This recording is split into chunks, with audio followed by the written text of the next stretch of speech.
had a very productive Saturday so far. I filmed 2 new videos right here.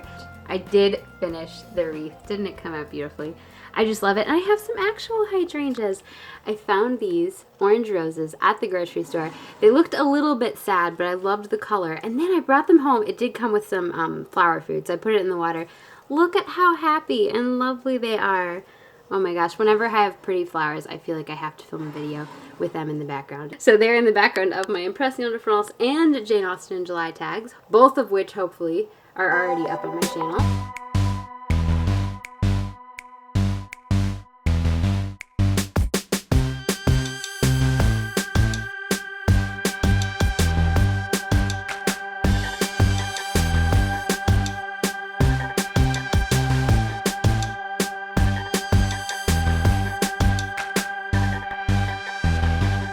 For Jane Austen in July, I am rereading Mansfield Park, but I forgot to mention this one. This is one of those books that my mom had it. Was like, oh, well, I'll probably get rid of this. Do you want to read it first? And I was like, yeah, I want to read it first, and then it's been kicking around ever since. So I'm going to read this and decide if it's worth staying on my shelf or not. It sounds kind of fun. I always enjoy biographies of Jane Austen. I feel like you often learn a little new something from every single different one because they all tell the story a little differently. There's her brother, Captain Charles Austen. I love the relationship between Fanny and her brother in Mansfield Park because he's at sea and he's a shipman, so I feel like it must have been based on Jane Austen's own relationship with her seafaring brothers. So I thought I would fill you guys in on some of the things I've been reading. Isn't this a charming edition of Heidi? It's actually, there are the other Puffin in Bloom classics right there. This was a reread for me. It's by Johanna Spree. I think I'm pronouncing that correctly. It's set in Switzerland in the Alps. It's about this crotchety old grandfather who, you know, never talks to anybody, lives up on this hut up in the mountains, and his granddaughter Heidi comes to live with him. Heidi is apparently short for Adelheid, which I would not have been able to tell you. She's just so sweet. It's so beautiful to hear about like the mountains and all the different alpine flowers. Look at this. It was getting late and the setting sun spread a wonderful golden glow over the grass and the flowers, and the high peaks shone and sparkled. Heidi sat for a while quietly enjoying the beautiful scene. Then all at once she jumped up. A fire! A fire! The trees and rocks are burning even up there by the hawk's nest. It's always like this in the evening, Peter said calmly. It's not a fire. Everything is just so beautiful to Heidi. Peter, the goat herd. I love how even the goats have personalities and names. There's Turk and Snowflake and Daisy. And then she ends up moving to Frankfurt for a little while. But of course, she misses the mountains. It's neat how this edition has the old illustrations in it. You know, Heidi is supposed to be blonde, but in the book, she's actually brunette. True story. This book definitely makes you want just a simple meal of goat milk and cheese, the way they describe how grandfather toasts the cheese over the fire. Oh my gosh, it sounds delicious. I've been making some progress in a portrait of Jane Austen. I actually really like it. I love how the author emphasizes how important her family is, which is partly because we don't really know a lot about Jane Austen. So, you know, it's like we can gather facts about her brothers and her family because we're missing facts about her. But she was so close to her family that I almost feel like that gives us a pretty good portrait of her, to hear about her brothers and to hear about their lives, because I'm sure she was deeply interested in them, and they tended to think and feel like nature and upbringing had combined to weld into them a corporate personality, actuated by the same principles, biased by the same prejudices, laughing at the same jokes. Prejudices were on the conservative side, and disposed them to be cheerfully opposed to anything that struck them as far-fetched or newfangled. A sense of comedy flourished at Seamanton Rectory, exuberant, mischievous, delighting in human absurdity, detecting and making fun of any kind of affectation or silliness or false sentiment. It helped to draw them ever closer together, and with their unusual cleverness to separate them from other people. It is unlikely that many of the Hampshire gentry laughed at the world as much as or as intelligently as the Austens. I feel like that's not a bad description of my family. I think we would have gotten along with the Austens. Wow, look at that bonnet. I kind of love that bonnet. So I have my new Magnificat here. This is for the month of August. It's really nice. They send you the new one really early.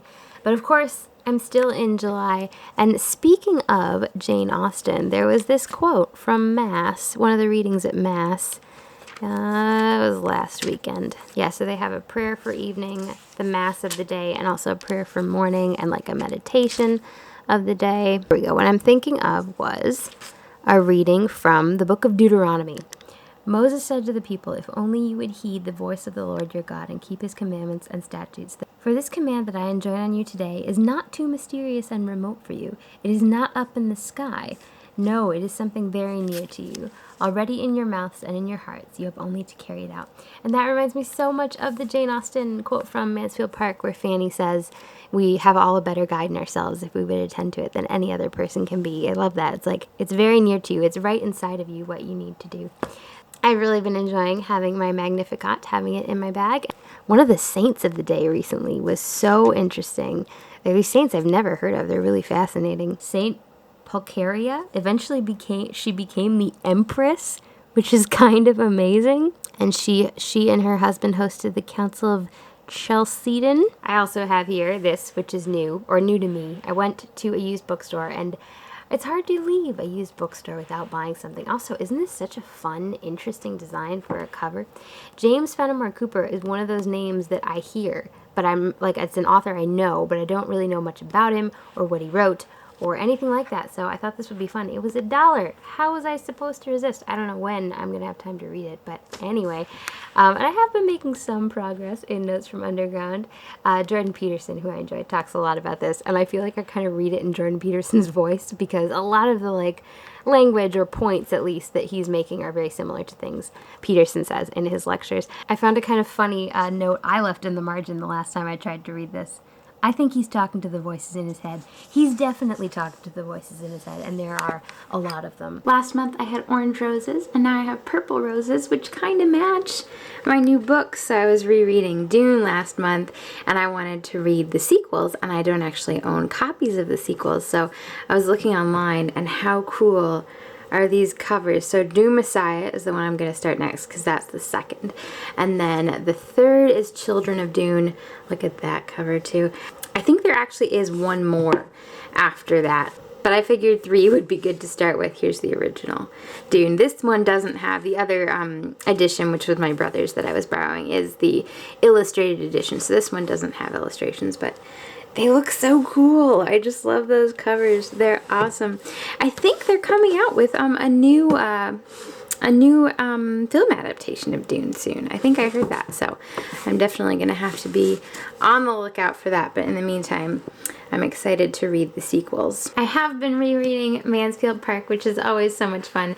I was just realizing at the beginning, we get to see the heroine, Fanny, as a little girl. She's 10 years old in the first chapter. We don't really get to see the other heroines, you know, as little girls in the same way, so it's kind of cool. But when she's going to lessons with her cousins, they're kind of making fun of her because, you know, she doesn't know as much as them. When we asked her last night which way she would go to get to Ireland, and she said she should cross to the Isle of Wight. She thinks of nothing but the Isle of Wight, and she calls it the island, as if there were no other island in the world.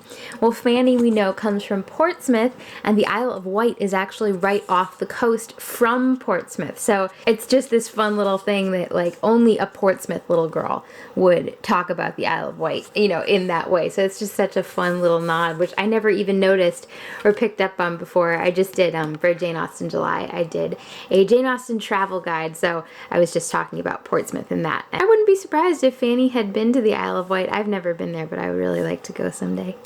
I also have here the Odyssey, which I've been rereading. I haven't read it in a long time, but it's fun to come back to it. This is the translation by Robert Fitzgerald. I've been copying out some of my favorite passages because the language is just so cool. When long years and seasons wheeling brought around that point of time ordained for him to make his passage homeward. This made me laugh. Don't kill the man. Don't touch his wife. Friendly advice. But what Augustus take it? The descriptions are so beautiful. Where is the one I was just looking at? No words were lost on Hermes the Wayfinder, who bent to tie his beautiful sandals on, ambrosial, golden, that carry him over water, and over endless land in a swish of the wind. So wand in hand he paced into the air, shot from period down to sea level, and veered to skim the swell. A gull patrolling between the wave crests and the desolate sea will dip to catch a fish and douse his wings. No higher than the whitecaps Hermes flew until the distant island lay ahead. Then rising shoreward from the violet ocean, he stepped up to the cave. There's lots of beautiful description of the sea. When he came into earshot, he heard the trampling roar of sea on rock, where combers rising shoreward thudded down on the sucking ebb, all sheeted with salt foam. Well, friends, since it's getting to be the end of August, I figured I'd better wrap up this reading vlog. I have managed this year to do a reading vlog every 2 months. So I did one for January, February, March, April, May, June, and now here is the one for July, August. It's been a busy month. I actually went on a kind of big trip, which I will be filling you guys in on very, very soon. I was reading Heidi this month, so maybe you can guess where I went from that. I've also been reading Betsy and the Great World, which is such a charming book. There's actually been a Betsy Tacy readathon going on throughout the year on BookTube. I love the Betsy Tacy series by Maud Hart Lovelace, but I have not managed to pick up any of the other books because it starts when the character is 5 years old and goes all the way up through high school. But I think Betsy and the Great World is actually my favorite. It does have a very different flavor from the others because she's away from home. She's in Germany. She starts out in Munich.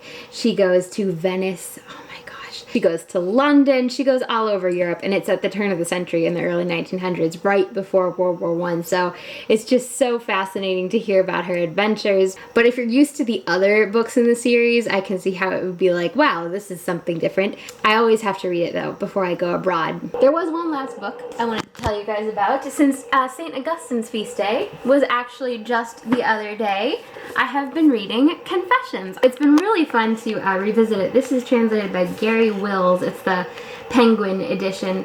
On the back it says, Wills renders Augustin's famous and influential text in direct language with all the spirited wordplay and poetic strength intact. And I feel like that is a really good description because a lot of the like sort of wordplay and rhetoric, which Augustin, before he became a Christian, was a teacher of rhetoric, so it's no surprise that he's a good wordsmith. Here's one example. Our own good flourishes in you. Aversion from that good is perversion. So give us conversion to it, lest our fortunes be inverted. Only in you does our own good flourish flawless. Another passage, I couldn't find it when I went back to look it up, but I'm pretty sure he's comparing like the passage of time and how like things have to happen in sequence to like words in a sentence, and how to get the full meaning of the sentence you have to articulate and read, you know, or write every single word. Just like that in our lives, to get kind of the full sense of something that's happening, we have to go through all these different stages to get there. Alright guys, my cup of tea is getting cold, and also I'm hoping to get this video edited and up tomorrow. So I think I will sign off. Get excited for the travel vlogs, those are on the way. I hope you have a magical and a bookish day, and I'll talk to you again soon. Bye guys!